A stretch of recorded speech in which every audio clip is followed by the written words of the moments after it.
Welcome to Quest Text, a text-based fantasy adventure game.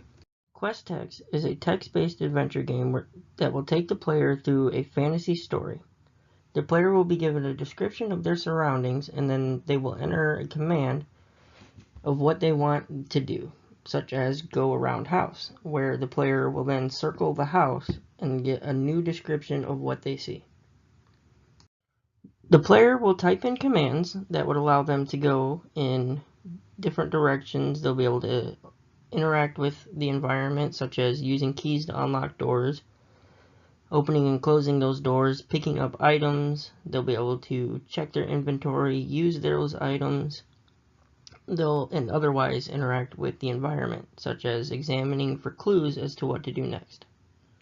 The antagonizing force of the game will include several different types of creatures, such as trolls, goblins, and a variety of other fantasy creatures, eventually leading the player to a battle with an overruling force.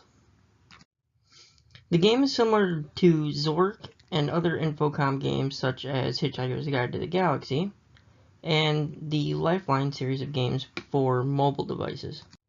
The game differs from several games in the genre, as it will have still images that will update as the player plays through the game. For example, with the White House, if the player were to open the mailbox and take out the contents, the game would reflect that and the mailbox would be shown as open. Or if the player progresses through the game and it becomes night, the sky would then be dark. Besides the still images, there will also be a combat system.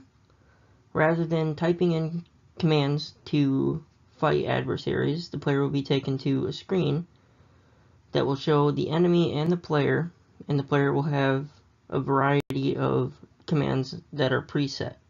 They'll be able to attack, dodge, defend, use an item against the enemy, use a healing item on themselves, and this will all play out as a form of a minigame. Novelties of the game is that compared to other games, there's the combat system as well as an original story. So it'll appeal to readers who would like a choose-your-own-adventure style game, and it's a change of pace from today's gaming environment, as it's not very common nowadays for text-based games.